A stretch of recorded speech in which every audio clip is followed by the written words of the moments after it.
Hey Waffle Gang, I do hope you're well. My name is Mark and today we're checking out some more Reddit stories, and if you do love a Reddit story, why not consider hitting the like, subscribe, maybe that notification bell too, and let's crack on with today's first story. Much love guys. Now today's first story comes from Pretty Strength 163 and it's titled, Am I Overreacting for Not Wanting My Husband's Best Friend Near After What I Found Out? I feel like I'm going crazy and I need a fresh perspective before taking the next step. I discovered that my husband, male 37, and his best friend, female 36, had a sexual relationship that lasted throughout high school years and multiple relationships. Apparently, it was a known secret in their circle of friends. Let me start from the beginning. I met my husband during the last year of college. He comes from a very small town that had the same group of friends since elementary school. I used to find it endearing, and now I feel sick. His best friend, female 36, used to be his desk mate in kindergarten. He used to talk about her a lot before I met her, mostly fun anecdotes and childhood memories. Honestly, I was a bit jealous at the beginning. He had all these memories and shared friends with her. He even had a special nickname for her, Pokey. I let go of my worries when I met her. Pokey was not like the horrible female best friend in the movies. She was always supportive and sweet. She's a cake designer and she gifted us our wedding cake and made a beautiful speech. Still, there was part of me that always felt a bit uneasy.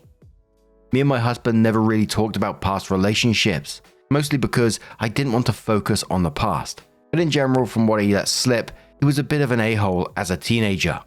In particular, his friends sometimes talk about how it's incredible their group survived the summer of madness.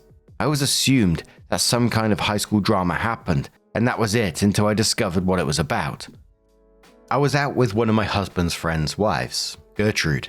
Gertrude told me something about how she admired me for being so secure in my marriage, even with the one that got away in the picture. I was confused. I told her that I didn't understand what she was talking about, and then she told me, "Oh, I thought you knew about Pokey and Maurice, my husband." I think I died a little hearing that. She proceeded to tell me how they basically fucked through high school years, how Pokey was my husband's first everything, and how they cheated every single boyfriend and girlfriend they had during that period with the other. The famous Summer of Madness was the last summer of high school. Apparently the whole group was fighting because some were done with their behavior, while others kept covering for them.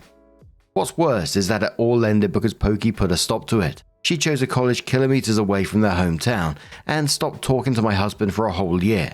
After the revelation, I confronted Pokey. I shouldn't have, but I was so angry and humiliated. I don't want her near me or my husband. I keep thinking about how they shared everything, how not even our intimacy is truly ours. It drives me insane. She obviously told my husband that we've been fighting since then. He's telling me over and over that there's nothing between him and Pokey. In his opinion, I'm overreacting to something that happened almost 20 years ago and has been closed and dead. But I feel like I can never trust the two of them together. Am I wrong? Someone asked about what happened when you confronted Pokey and whose idea was the wedding speech. Opie said she was surprised but calm, which made me even more mad. She told me that she thought my husband had told me about it and it was not her place to talk about it. Then she told me to talk to my husband, but that unless he told her to stay low contact, she would not do anything. She was his best man. So yeah. Someone said, how long into the relationship did you meet Pokey and was that a sexual nickname? Opie says no, it's something from their childhood. Just Maurice and her father call her that. I met her after a couple of months with the other friends. Someone says, did Maurice and Pokey date? Opie says they never dated, according to Gertrude, but also my husband, the whole situation was pretty toxic. All I hear from him are excuses, some are even valid, but I feel like it just makes the situation worse. He calls me honey most of the times. I used to think the whole Pokey thing was cute and wholesome. Now I feel a bit foolish. Someone asks, how did the husband react to Opie's request to cut contact / go low contact with Pokey? Opie says the thing is, their group of friends are very, very close. Was not used to that. Pokey works at a bakery and everyone, Maurice too, goes there for breakfast and lunch break. They have game nights and movie nights and brunches and dinners, so they see each other a lot. Pokey lives down the road and she and Maurice take the dogs out every evening. Maurice told me to not make him choose, that he barely remembers a time when he didn't have her in his life, that it should not come to this. OP on Pokey's background, like was she married? Did Pokey's ex know about her past? Does OP have kids with her husband? OP says she was. She and her ex divorced a couple of years ago. She wanted children, he didn't, and it wasn't pretty. Apparently her ex knew. She's not dating at the moment, but she dated a guy briefly in the past. No, me and Maurice are child-free. And OP adds another comment saying, okay, so a lot of people are asking why I got angry at Pokey and not my husband. First, I am angry at Maurice. I can barely stand in the same room. Second, I feel childish, but I was/am jealous of her. I didn't grow up like Maurice. I barely remember the people I went to middle school with. To me, friends are something different. He had this girl that knew every single thing about him, that shared adventures and Christmases and birthdays, family and friends. It was a lot. I knew she was important to him, so I tried my best. I thought that at least I had his love first. Turns out, she had that too. I was mad. Was it right? No, but in the moment, she was the focus of my rage. And no, it drives me insane. Why can't he say he was in love with her? It's plain she was his first love, but no, I don't get it and I'm delusional. They were kids and confused, etc. And adds, F that. What's confusing about ditching your friends and your girlfriend for a summer in order to bang your best friend?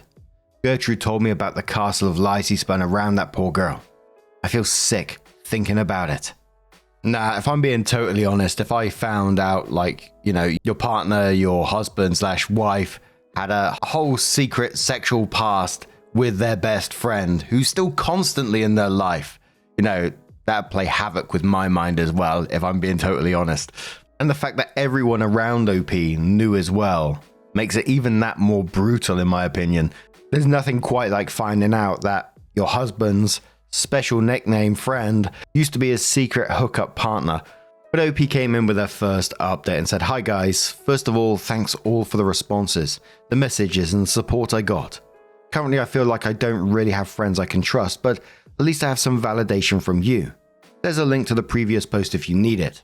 So I have a small update and things don't look good. I had a pretty big fight with my husband last night.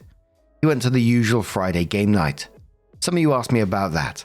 He and his friends had two types of game nights. One is normally on Friday, as most of them don't work during the weekend.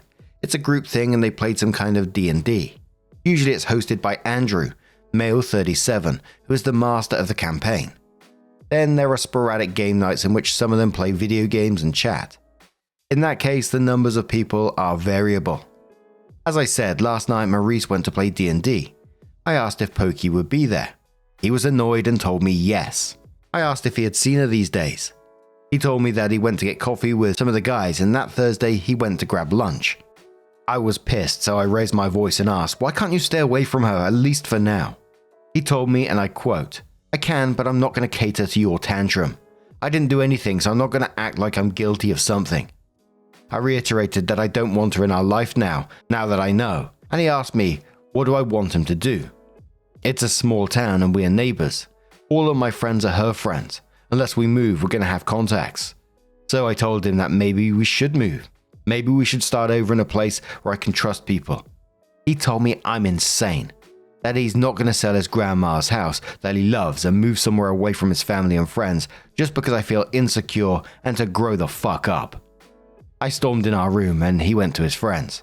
When he came back, he started gaming on the PS instead of coming to bed. I could hear him talk, so I went to the living room. I asked him who he was playing with.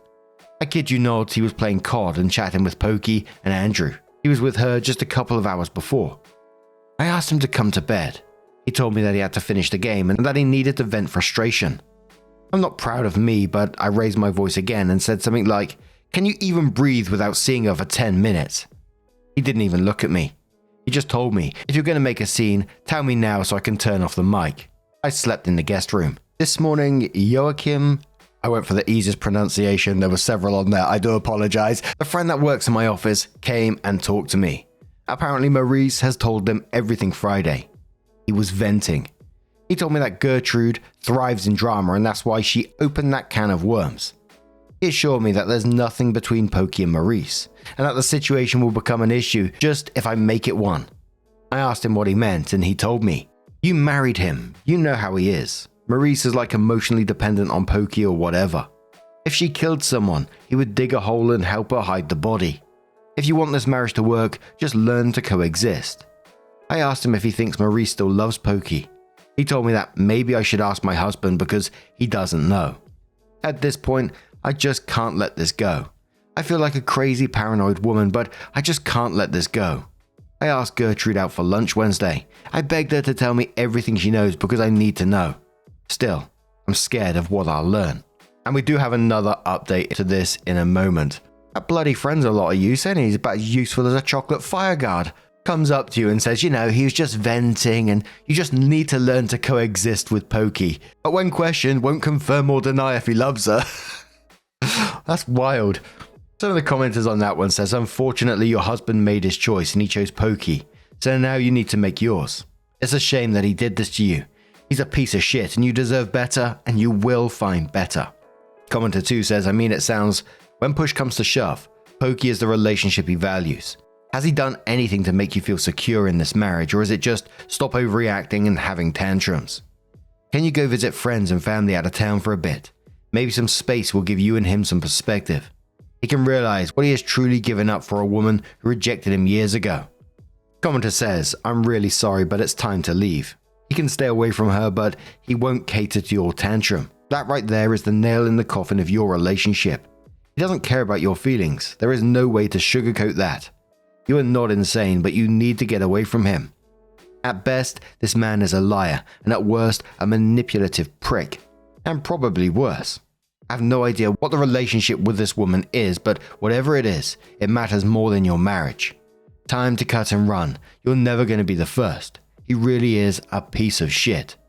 Edit to say it doesn't matter, Gertrude tells you. Your husband has already told you all you need to know. You don't matter. Another commenter says, he doesn't respect you. Why would you want to exist in this relationship unless you want to be polyamorous? Your husband is absolutely in a relationship with this other woman. Just tell him you're done and want to divorce, that you can't live feeling like a mistress in your own marriage. I don't like ultimatums, but you've tried and tried to get him to see your side, and he won't.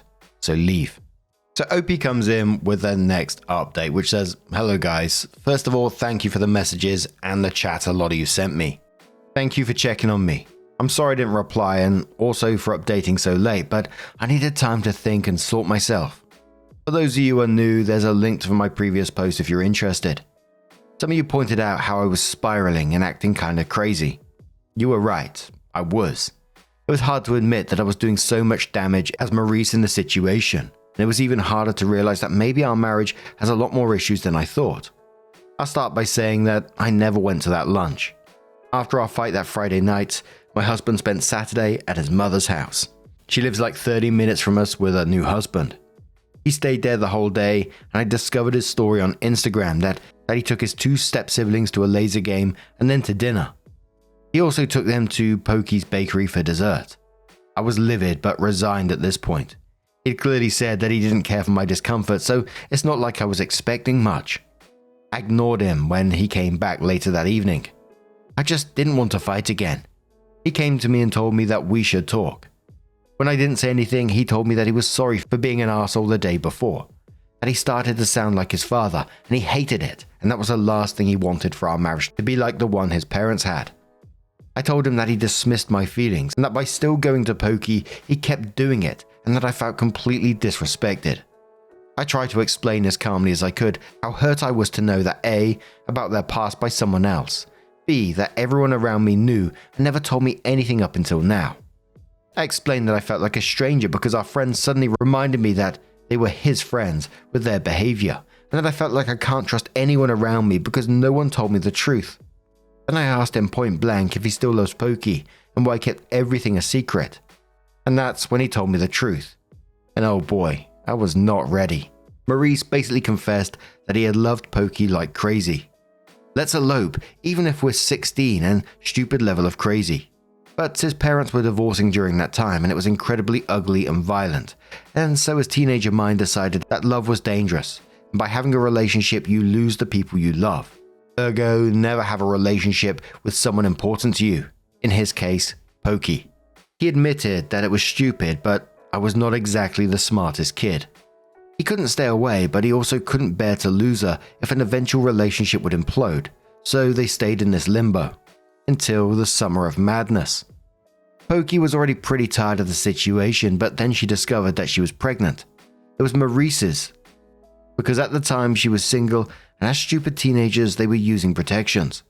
I was already shocked as it was, but to hear my child-free husband say that he had wanted that baby the moment Pokey showed up in his room with a drugstore test left me speechless.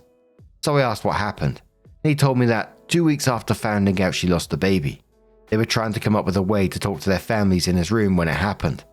She got appendicitis, and somehow it got her tubes inflamed and caused her pregnancy loss. He told me that his worst memory is calling Pokey's mum and his mum from the hospital while hearing Pokey's cries from behind the door of her room. Maurice also told me that was pretty much the moment he became child-free. He told me I never want to hear someone I love cry like that ever again. Also, because of the pregnancy loss, it had become impossible for Pokey to have children without planning and medical help. That's why her divorce was so brutal. Most of their friends don't know. They still think she just got appendicitis. Maurice told me that after what happened, she ran off to uni, avoiding him and pretty much the whole town for a year. He told me how confused and lonely he felt and how much he missed her. Not the girl he loved, but his best friend. The one who knew me better than myself and the one I could always count on. So when she reached out to Maurice, Grandma died. He pretty much promised her that he had never put themselves in a situation like that again, that they'd be just friends and nothing more. And that's what they have been. He told me that he always loved her, but that whatever they had is done, and he's married me and loves me, and that's what should matter. When I asked him if he was willing to see Pokey less and have a different kind of friendship for my sake, he told me that while he loves me, he values his friend enough to not cut them off. He told me that after 13 years together, I should know this about him. So I told him that after 13 years, I should matter enough. I packed a bag and told him I was going to visit my parents because I needed time. And that's where we are. I took some time from work and I'm still at my parents'. It was a lot and I still didn't know how to feel. I'm mostly empty. The top commenter said to this one, if you're gonna stay with him, you have to accept that you'll always come second. He told you that and showed you that every time he went to her. Listen to what he says. If nothing else, at least he's honest. Another commenter says his whole outlook on life revolves around his deep love for Pokey and everything they experienced together. Good for you for standing your ground and walking away for the time to reflect. I wouldn't know how to move forward from here. I'd probably wish him and Pokey the best and walk away for good, but fuck, it would be devastating at the same time. Staying would too. I wish happiness and peace for you. You deserve better. Another commenter says you asked him to change the dynamics of his friendship with Pokey, and he said no. Just divorce him at this point and gain some peace of mind. You'll always be pitting this friendship against your marriage. If you had known the extent of their relationship beforehand, then you wouldn't have married him. Now that you know the truth, make a clean break and find someone that loves you first and foremost. It sounds like your husband and Pokey need to go to counseling together to work on past trauma. They would probably have a future together. Another commenter says, this man is literally choosing to put his high school sweetheart on a pedestal. He's willing to lose his lover, wife, marriage over a high school friendship/relationship he holds on a pedestal. I couldn't stand this marriage. He never intended for you to know any of this information, which is shady as fuck. I'd bet a large sum that if you divorce, him and Pokey would rekindle things. The absolute trickle truthing in this is wild. It came into the story and it started off as almost like a teenage fling kind of thing, and OP's overreacting, but more and more information came out as we went along, we hooked up in high school and suddenly now she's pregnant with his baby and there's trauma involved and that's why OP's child-free. And every time a new piece of information was revealed, it was another reason to justify why he can't change his relationship with Pokey rather than trying to help understand his wife in this. I totally agree with the comments, that I feel that you're always going to be second best in this relationship, and quite frankly, do you want that for yourself? 13 years, and you've only just discovered the truth about all of this now. And even up to this point now, Maurice is, still dismissing her feelings, still refusing to compromise in any meaningful way, or at all really, and just expecting OP to deal with being second best. Which, it's just shit, isn't it really? But what do you guys make of this situation? How would you deal with it if it was you? Maybe you got a different opinion on the matter completely. Let us know your thoughts down in the comments below. Now, just a huge thank you for being here today, getting involved in the stories, your love, your support, your time. It always means the absolute world to me. So thank you so much for being involved. And hopefully I'll see you in the next one. Take care and much love.